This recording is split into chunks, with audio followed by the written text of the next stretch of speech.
Assalamualaikum dan salam sejahtera.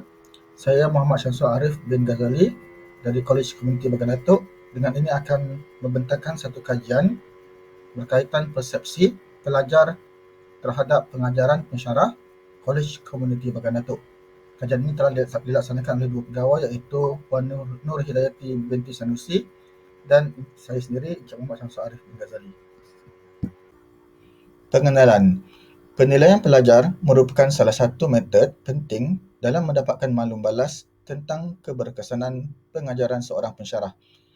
Kadang-kala maklum balas yang diberikan berat sebelah. Namun sekiranya pensyarah dinilai secara tidak adil, maka ini akan mengurangkan motivasi pensyarah dan mengurangkan kepuasan kerja. Dias Mendes et al. 2017. Walau bagaimanapun, penilaian yang diberikan oleh pelajar masih boleh digunakan untuk mengukur prestasi seorang pensyarah. Kesan penilaian pelajar terhadap pensyarah boleh memberi kesan positif atau negatif terhadap sesuatu proses pengajaran dan pembelajaran. Sebilangan pensyarah mengatakan mereka tidak kisah dengan keputusan penilaian yang dibuat. Namun, banyak kajian menyatakan mereka sebenarnya ambil berat terhadap maklum balas pelajar terhadap mereka. Bodo dan Jinx 2009. Kesan positif penilaian. Penilaian pelajar dapat membantu meningkatkan prestasi pengajaran dan juga dapat membantu proses pembelajaran pelajar. Menurut Bodo dan Jinx 2009, maklum balas pelajar telah memberi satu garis panduan untuk mereka menyampaikan pengajaran dengan lebih berkesan. Maklum balas dari pelajar juga memberi kesan yang besar kepada pensyarah dalam usaha mempelbagai strategi pengajaran di dalam kelas dan kepakaran dalam subjeknya. Penilaian pelajar juga membantu proses pengajaran dan pembelajaran apabila keputusan penilaian itu dibincangkan bersama rakan sekerja, pakar perunding ataupun kaunselor. McKenzie W. 1997. Hasil analisa penilaian pelajar perlu dikaji untuk menambah baik kriteria yang mendapat penilaian rendah. McKenzie W. 1997 menyarankan supaya dua penilaian dilakukan dalam satu semester, iaitu di awal semester dan juga di hujung semester. Penilaian di awal semester dilakukan adalah untuk mengesan keberkesanan proses pengajaran dan pembelajaran yang dijalankan. Proses kaji semula dan penambahbaikan perlu dilaksanakan jika penilaian pada awal semester menunjukkan penilaian yang rendah. Proses penambahbaikan ini perlu dinilai semula di hujung semester berdasarkan keputusan daripada penilaian pelajar. Panduan ini seiring dengan ketetapan KPM dalam garis panduan pemantauan pembelajaran dan pengajaran politeknik dan college community. Kesan penilaian negatif. Penilaian pelajar juga boleh memberi kesan negatif kepada pensyarah atau pihak lain yang terlibat. Oleh itu, penilaian kedua dua belah pihak dari pegawai penilai ataupun ketua jabatan dan juga pelajar perlu seiring agar tidak terjadinya penilaian yang berat sebelah. Objektif kajian. Objektif kajian ini adalah untuk mengukur persepsi pelajar terhadap pertama, tahap pengajaran pensyarah di College Community Bagan Datuk. Kedua, kriteria tertinggi dalam proses PDP pensyarah College Community Bagan Datuk. Ketiga, kriteria terendah dalam proses PDP College Community Bagan Datuk. Keempat, cadangan penambahbaikan bagi meningkatkan proses PDP pensyarah College Community Bagan Datuk. Metodologi kajian. Kajian ini menggunakan soal selidik yang terdiri daripada dua bahagian, iaitu bahagian A, demografi responden, dan bahagian B, aspek yang dinilai. Soal selidik ini telah diajarkan kepada para pelajar SSK dan SBM, iaitu SSK untuk komputer dan SBM untuk motor. Bagi tahun 2022, terdiri daripada dua sesi, iaitu sesi 2 2021/2022 dan sesi 1 2022/2023. Borang soal selidik ini telah diedarkan di dalam kelas sebaik sahaja selesai sesi pembelajaran dan pengajaran, iaitu PDP, berlangsung pada hari yang sama. Seramai 293 borang soal selidik telah dipulangkan dari pelbagai kelas yang melibatkan 23 orang pensyarah College Community Bagan Datuk. Skala penentuan tahap tersebut ditunjukkan dalam jadual 1 Hasil dapatan dibincangkan dalam seksyen seterusnya. Hasil dapatan dan perbincangan. Carta bab 1, bilangan responden mengikut program. Seperti pada gambar rajah carta ini, kajian ini melibatkan seramai 132 orang pelajar bagi kursus sistem komputer dan rangkaian iaitu SSK, sementara untuk pelajar pemotoran ataupun senggaraan motosikal berkuasa tinggi adalah seramai 161 responden. Berikut adalah carta bab 2 iaitu bilangan pensyarah yang dinilai mengikut program. Bilangan pensyarah yang dinilai oleh responden dalam kajian ini adalah seramai 23 orang, terdiri daripada 9 orang dari program sijil penyelenggaraan motosikal berkuasa tinggi SBM, 10 orang daripada program sijil sistem komputer dan rangkaian, dan 4 orang daripada pensyarah sokongan unit pengajian am. Bilangan pensyarah yang menyertai penilaian ini ditunjukkan dalam carta bab 2 seperti gambar rajah di atas. Jadual 2. Nilai min bagi setiap aspek yang dinilai.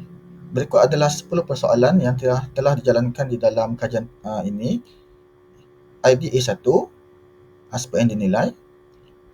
Saya telah diterangkan mengenai hasil pembelajaran, yang mana di sini kita boleh lihat nilai N adalah 293 dengan min 3.75 dan standard deviation adalah 0.44686, yang mana dia adalah pada tahap yang ataupun aras yang tinggilah.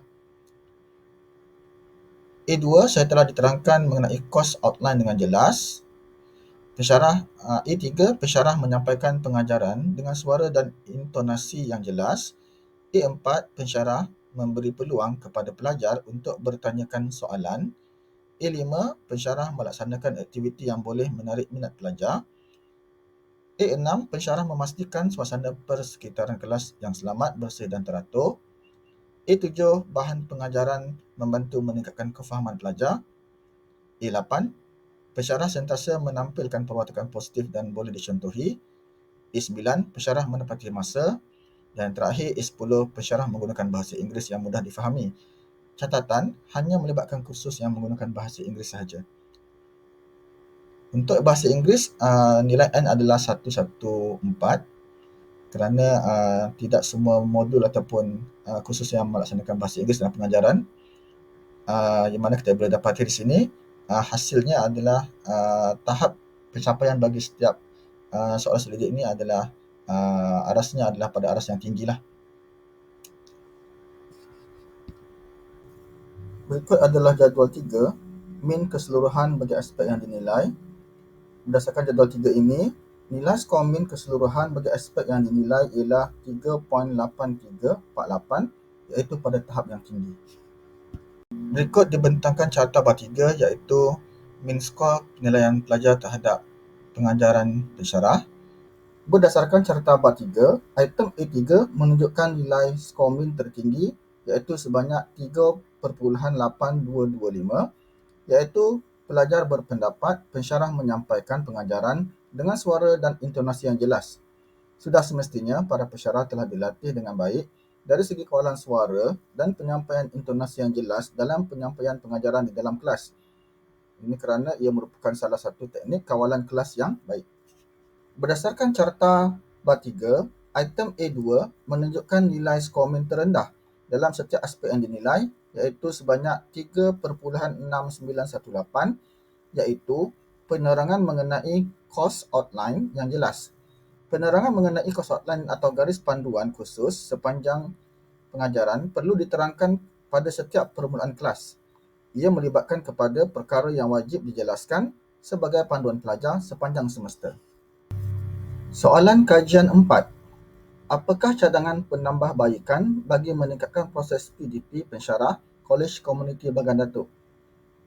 Menurut Majatul Akmal et al. 2018, penguasaan pensyarah dalam penyampaian pengajaran dan penyediaan bahan pengajaran merupakan faktor penting dalam mempengaruhi penilaian pelajar. Perkara ini telah dikuasai dan dilaksanakan dengan baik oleh para pensyarah Kolej Komuniti Bagan Datuk melalui persepsi para pelajar. Hasil dapatan tersebut dapat disimpulkan bahawa pensyarah yang menyediakan bahan pengajaran yang bermutu dapat menarik perhatian pelajar. Pensyarah boleh memilih bahan pengajaran yang kemas dan memberi manfaat kepada pelajar, seperti bahan tekstual, audiovisual dan interaktif. Selain itu, pensyarah boleh berkongsi pengalaman dan pengetahuan dengan pelajar berkaitan dengan kursus atau topik untuk membantu pelajar memahami dan mengaplikasikan pengetahuan mereka. Di samping itu, pensyarah harus menerapkan teknologi dalam proses pengajaran dengan menggunakan alat bantu teknologi terkini seperti laman web, video conferencing dan aplikasi untuk memudahkan dan meningkatkan proses pembelajaran dan pengajaran. Pensyarah boleh melaksanakan aktiviti pembelajaran yang lebih efektif atau interaktif seperti diskusi, projek dan tugasan yang membantu pelajar untuk belajar secara aktif. Bagi memastikan proses pengajaran berjalan dengan lancar, pensyarah boleh melakukan penilaian berterusan terhadap proses pengajaran mereka seperti melalui penilaian peer-to-peer dan penilaian kendiri.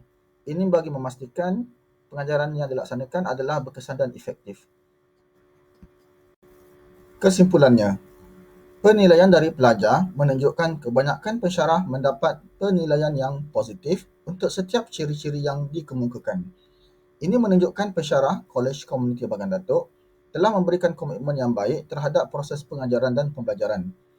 Pada pelajar, memberikan gambaran yang amat positif terhadap kemahiran dan profesionalisme pensyarah Kolej Komuniti Bagan Datuk dalam menyampaikan pengajaran secara dinamik dengan suara dan intonasi yang jelas ketika proses pembelajaran dan pengajaran. Namun, isu mengenai penerangan kos outline dalam kelas mungkin perlu dijelaskan secara lebih terperinci.